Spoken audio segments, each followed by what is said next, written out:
마가복음을 비롯한 복음서들이 있죠. 복음서들은 예수님의 생애를 기록한 성경이지요. 오늘 이 본문은 우리가 함께 읽은 본문이 예수님의 생애 가운데에서 어디쯤에 있는 그런 사건인가 하는 것을 먼저 생각해 보면은 우리가 예수님의 생애를 머릿속에 그려볼 때에 한 가지 사건을, 한 가지 전환점이 되는 사건을 기억해 두시고 계시면 예수님의 생애를 좀 생각하는 데 많이 도움이 됩니다. 그 사건은 어떤 사건이냐 하면 가이사랴 빌립보 가이사랴에서 일어난 어떤 한 사건인데요. 거기서는 어떤 일이 벌어졌었나 하면 거기는 예수님께서 주로 사시던 갈릴리 지방보다도 훨씬 북쪽에 있는 한 도시였습니다. 거기는 가이사랴, 그러니까 가이사, 케이사르, 그러니까 시저라고 이름이 붙여진 그런 도시였고 그 도시는 로마에게 바쳐진, 그러니까 황제에게 바쳐진 그런 도시였습니다. 그런 로마에게 바쳐진, 황제에게 바쳐지고 황제가 숭상되고 황제의 신전이 있던 그 도시 한복판에 예수님이 굳이 제자들을 데리고 거기에 올라가셨었죠. 당시로서는 그냥 시골 청년 같은 한 예수님이었고 제자들도 사회적으로는 별 볼 일 없는 그런 제자들을 데리고 거기에 가서 예수님은 거기서 너희는 나를 누구라 하느냐라고 물으셨고 거기서 제자들은 이제 주는 그리스도시요 살아계신 하나님의 아들입니다 하는 그 고백을 거기서 받게 되죠. 그리고 이때부터는 이전에는 공적인 생애를 살면서 여기 갔다 저기 갔다 이렇게 움직이셨던 그 예수님께서 거기서부터는 이제 내가 예루살렘으로 가야겠다 하셨고 이제부터의 기록은 예루살렘까지 가는 길에서 일어난 일들 그리고 예루살렘에 들어가셔서 거기서 십자가를 지셨다. 예수님의 생애는 그렇게 되어 있습니다. 그래서 가이사랴 빌립보를 어떤 기점으로 해서 이제 예루살렘을 향해서 출발하게 된 것이고 또한 단지 행정만이 아니라 다른 면에서도 전환점이 되는데 이제부터 이전에는 안 가르쳤던 어떤 것을 가르치기 시작하는데 그것은 바로 예수님이 내가 곧 죽을 것이다 라는 것을 이때부터 가르치기를 시작을 하십니다. 그래서 오늘 장면은 이전에도 가르치셨고 이제 몇 번째 가르치시는 그러한 장면이 오늘 본문이고 그런데 이 당시로서 이 제자들은 예수님이 예루살렘에 가서 죽겠다라는 것을 전혀 이해할 수가 없었지요. 나는 거기에 가리라. 그리고 가서 죽을 것이다. 그랬더니 이게 뭐지? 이랬고 또 거기서 내가 죽고 살아날 것이다. 그래서 이건 또 무슨 말이야? 그러니까 당시로서는 제자들이 아무것도 이해할 수가 없는 상태였죠. 그래서 제자들이 이해를 못하면 그러면 어떻게 할 수 있었는가? 우리가 생각해 보면 이해가 안 되면 그러면 더 물어보면 되지 않나 싶기도 한데 예수님이 몰라서 물어보는데 야 그것도 몰라? 이렇게 화를 내거나 손 들고 저기 가서 서 있어. 그러니까 이럴 뿐이 아닐 텐데 왜 이들은 묻지 않는가? 묻지 않았다라고 되어 있는데 왜냐 하면 이들은 묻기를 두려워했다라고 하죠. 뭐가 두려웠을까요? 진실을 알기에 두려울 때가 있죠. 그 알게 된 진실이 나를 더 괴롭게 할 것이다 라고 생각될 때에는 묻기가 두려워집니다. 어디가 아프면 병원을 가야 되는데 진짜 아프면 어떡하지 하고 병원 가기를 꺼릴 때가 있죠. 또 진단을 받고 나서도 의사를 만나서 얘기를 들어야 되는데 진짜 큰 병이면 어떡하지 하고 그것을 묻기가 두려울 때가 있습니다. 또 누군가가 어디선가 나를 해코지하는 사람이 있다. 그리고 나쁜 소문을 내는 사람이 있다라는 것을 알게 되는데 그것을 하는 이가 내 친구래 하는 얘기를 들으면 막상 그 친구에게 가서 네가 그랬어 라고 묻기가 두렵지요. 그것이 진짜일까 봐 묻기가 두려울 때가 있는 법이죠. 그래서 제자들은 더 그것을 물어서 그게 정말 사실일까 봐 그것이 두려웠던 것이죠. 예수님이 죽는다라는 것이 사실이 아니어야 했던 그런 때에는 제자들에게는 더 큰 이유가 있었죠. 그러니까 내가 아는 어떤 분이 죽는데 하는 것은 죽는 거 너무 슬퍼. 그러니까 이런 정도가 아니고 왜냐하면 제자들은 예수님에게 더 큰 어떤 기대를 갖고 있었었죠. 사실 제자들만이 아니라 당시 유대 사회는 벌써 수백 년 동안 유대인들은 로마를 비롯한 모든 외세의 세력의 이렇게 식민 시대를 살고 있었는데 그들은 늘 어떤 바람을 가지고 있었냐 하면 우리의 자존심이 있지. 하나님의 백성인데 하나님이 언젠가 누군가를 보내서 우리를 구해내실 것이다. 그리고 이 땅에 하나님 나라를 세울 것이다 하는 그런 기대를 오랫동안 갖고 있었고 오셔서 그 일을 행하는 분은 메시아이다 라고 모두가 메시아를 기다리고 있었고 그리고 제자들 편에서는 바로 그 일을 하실 분이 우리의 예수님이다 하고 예수를 쫓고 있었습니다. 그러니까 그가 언젠가 그런 일을 하실 것이다 하는 것이 그들의 기대였죠.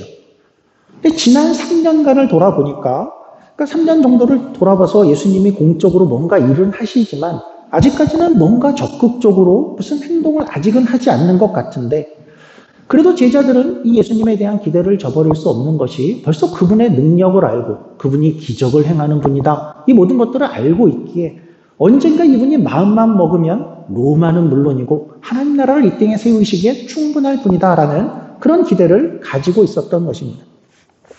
그런데 가이사랴 빌립보 이 때가 되어서 이제 예수님께서 뭐라 그랬죠? 예루살렘에 가자. 거기는 성전이 있는 곳이고 수도였죠. 이제 드디어 때가 되었나 보다. 뭔가를 하실 것이다. 그것이 된 것이죠. 그가 전면에 나서고 있구나. 이제 하나님 나라 뭔가가 일어날 것이다 하는 그런 어떤 흥분 상태가 되었던 것이고 그런데 그 얘기를 하자마자 예수님께서 또 뭐라 그러셨냐면 나는 가서 죽는다라고 한 것입니다. 그러니까 도무지 무슨 말인지는 제자들이 이해가 안 가고 그러나 더 물어서 내 기대와 다른 어떤 답을 들을까 봐는 두려운 그냥 죽는다는 것은 어쩌면 그냥 상징이고 은유일 거야 라는 그런 마음들 그렇게 갖고 있었고 제자들은 그래서 그냥 긴가민가 하는 그런 상태 가운데 있었는데 그러면 이제 그들이 단지 조용히 그냥 가만히 있으면 중간이라도 갔을 텐데 그들은 나름 뭔가를 도모하고 있었죠.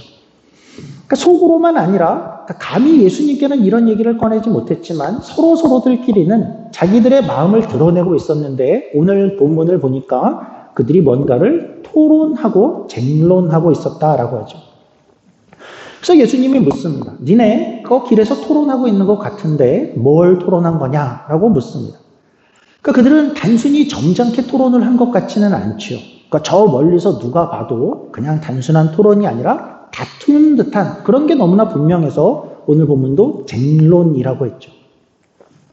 예수님이 뭐 때문에 그랬어? 그러니까 이들은 거기서는 입을 다물죠. 잠잠하죠. 유구무원입니다.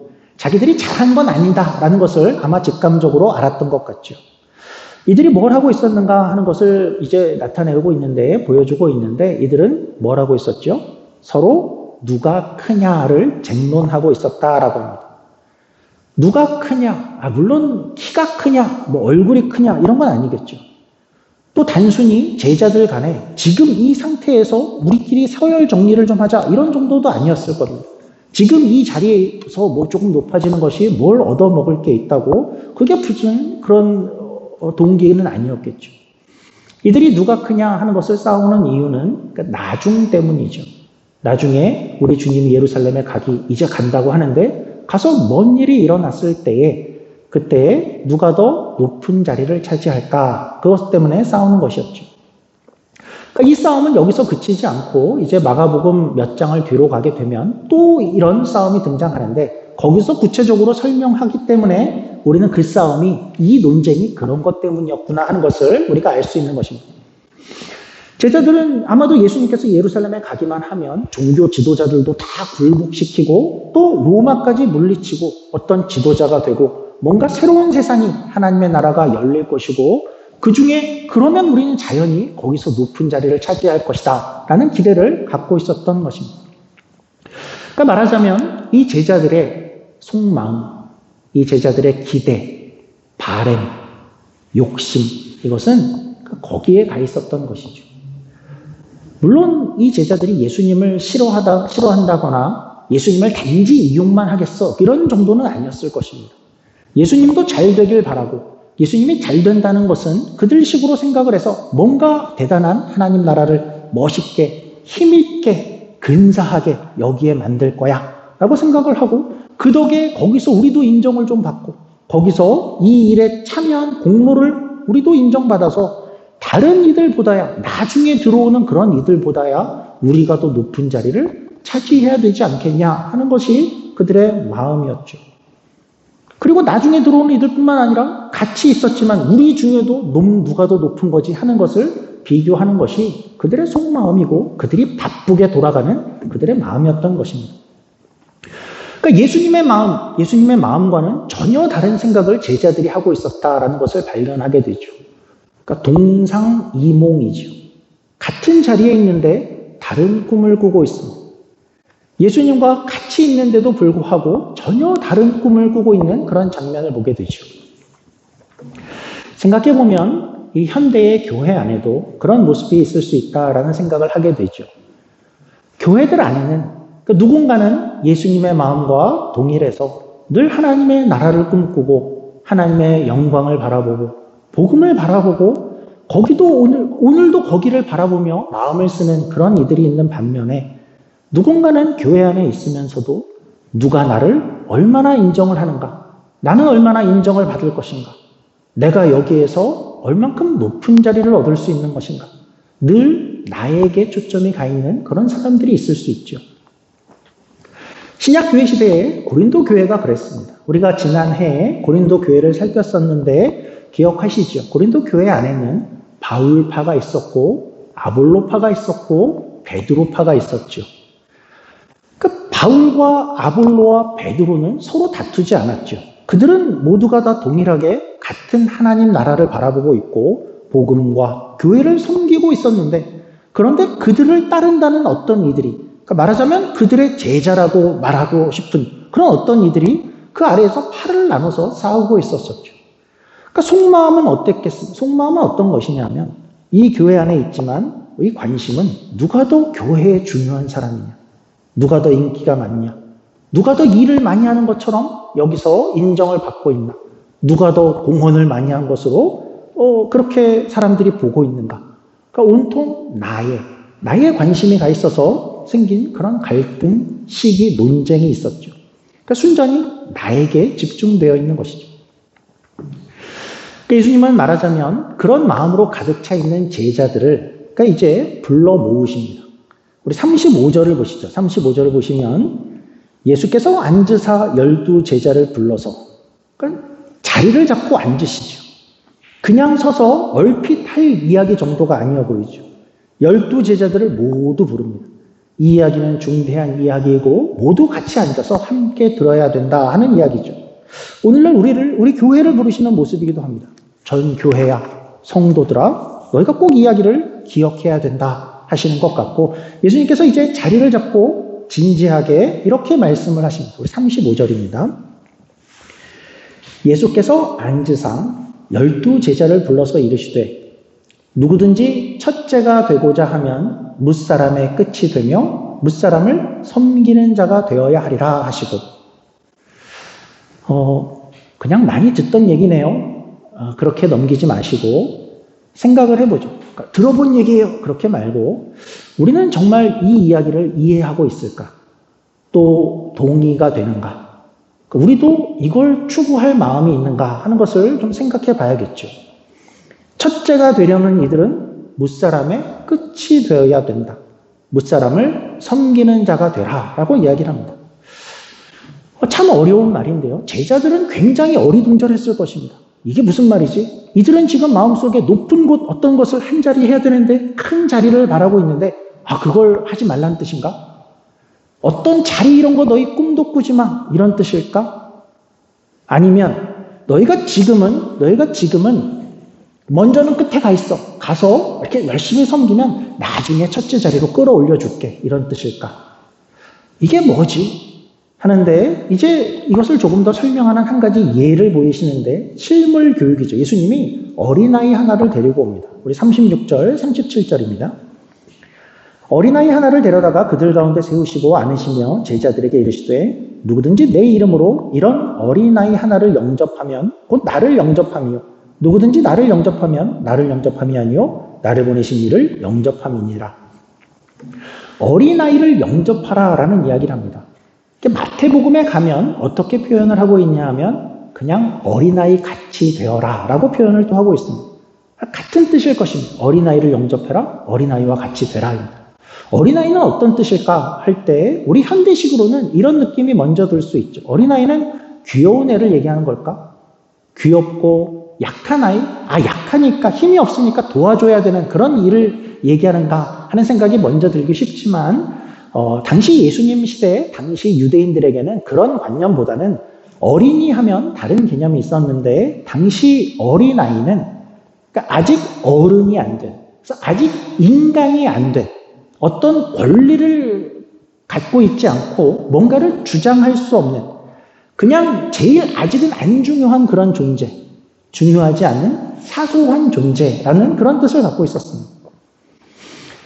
그런 면에서 예수님은 지금 그러니까 그런 이들을 그러니까 가장 말미에 있는 그런 이들을 너희가 영접하라 라고 말을 하고 있는 것이고 그 말은 그들과 너희는 같은 수준이 되어라 라는 거죠. 그 끝에 있는 사람들을 영접할 만한 그 자리, 그런 자가 되라. 그러니까 무사람의 가장 끝에 그렇게 서는 그런 자가 되라 라고 그렇게 말을 하는 거죠. 어린아이도 영접해야 되는 그런 자가 되라 라는 것이죠. 그런데 이 내용은 여전히 쉽지 않은데 그러니까 우선 우리가 이 구절 속에서 가질 수 있는 한 가지 오해를 먼저 좀 생각을 해보죠. 이 구절 때문에 이런 비슷한 구절들 때문에 아주 유명해진 리더십 강의가 있죠. 섬김의 리더십, 그러니까 servant leadership이라고 하는 어떤 그런 이야기들이 많이 들리는데요. 진정한 리더는 군림하는 것이 아니다. 진정한 리더는 섬겨야 된다. 그러니까 이 말은 맞는 말이고 좋은 말입니다. 그런데 이 말이, 그러니까 이 내용이 조금 오해될 수 있는 그런 경우가 있는데 만약 이 말이 이제 이렇게 이야기가 된다면 그거는 성경이 이야기하는 것이 아닙니다. 그러니까 이야기가 그렇게 섬길 줄 아는 사람, 그러니까 저 말미에 있는 사소하고 안 중요한 자를 영접해주고 그들조차 섬기는 자가 나중에 진짜 리더가 되고 나중에 공동체에서 더 큰 자가 된다라는 것은 성경의 이야기는 아닙니다. 그러니까 회사로 생각을 하면 지금 낮은 자리에 있는 자들을 잘 섬기는 자가 나중에 인정받을 거야. 인정받고 과장도 되고 부장도 되고 이사도 될 수 있어. 예전처럼 군림하고 다스리는 사람은 그렇게 승진할 수 없어. 그거는 성경의 이야기라고 얘기할 수는 없습니다. 그러니까 지금 이렇게 섬겨야 돼. 섬기는 자가 나중에는 큰 자가 돼. 지금 섬기면 나중에는 첫째가 될 수 있어. 큰 자가 돼. 그런 것이 아니란 뜻이고 교회로 생각하면 지금 잘 섬기는 사람이 나중에 직분을 얻을 거야. 권사도 되고 장로도 될 수 있을 거야. 목사는 잘 섬기는 목사가 더 큰 교회의 목사가 되는 법이야. 그렇지 않고 왜 그것이 성경의 이야기가 아닌가 하면 그렇게 이야기를 하면 그러면 크다는 가치, 크다는 그 추구하고 가장 소중한 가치가 결국은 뭐가 되냐 하면 나중에 권사가 되고 장로가 되고 부장이 되고 이사가 되고 더 큰 교회의 목사가 되는 나중 그것이 우리가 추구하는 어떤 가치가 되어버리죠. 그러니까 그 얘기는 이런 식이 돼버리는 겁니다. 지금 낮은 자리에서 좀 과격한 표현을 쓰면 지금 낮은 자리에서 개고생을 해라. 낮은 자리에 가서 그 일을 하면 나중에 진짜 가치 있는 걸 얻을 수 있을 거야. 성경은 그렇게 얘기하는 것이 아니라 성경이 지금 말하고 싶은 것은 뭐냐면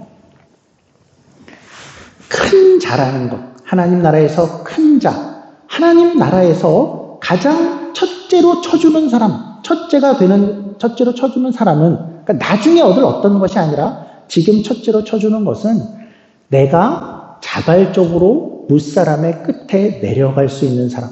그래서 거기서 섬길 수 있는 사람이 그 사람이 큰 자라는 하나님 나라에서 첫째로 쳐주는 사람은 그런 사람이다라는 것이죠.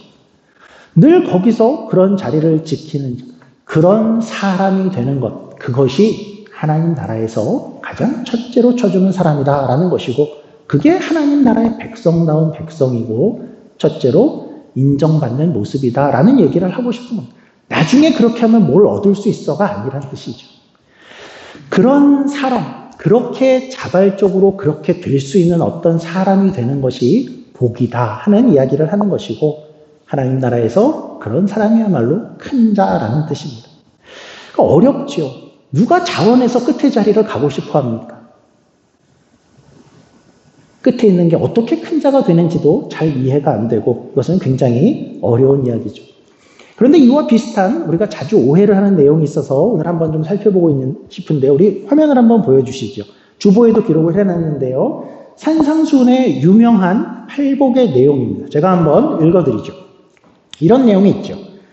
심령이 가난한 자는 복이 있나니 천국이 그들의 것이며 애통하는 자는 복이 있나니 그들이 위로를 받을 것이며 온유한 자는 복이 있나니 그들이 땅을 기업으로 받을 것이며 의에 줄이고 목마른 자는 복이 있나니 그들이 배부를 것이며 긍휼히 여기는 자는 복이 있나니 그들이 긍휼히 여김을 받을 것이며 마음이 청결한 자는 복이 있나니 그들이 하나님을 볼 것이며 화평케 하는 자는 복이 있나니 그들이 하나님의 아들이라 일컬음을 받을 것이며 의를 위하여 박해를 받는 자는 복이 있나니 천국이 그들의 것이니라.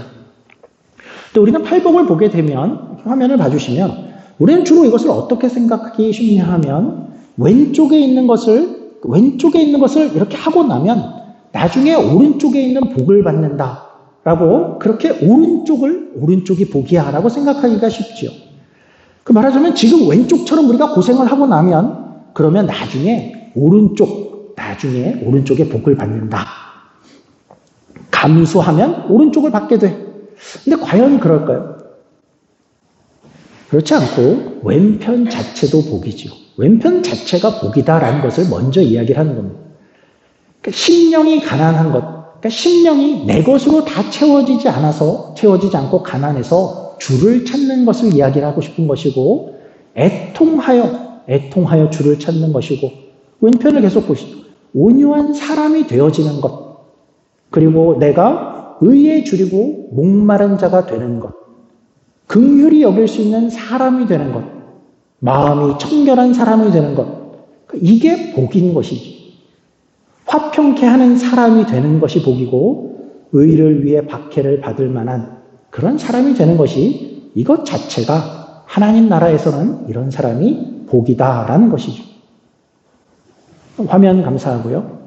그래서 오늘 식으로는 너희가 자발적으로 지금 끝에 가서 그 섬기는 자리에 너희가 설 수 있는 그런 사람이 되는 것이 그것이 복인 것이고 그것이 정말 큰 사람이다라는 것을 이야기하고 싶은 거죠.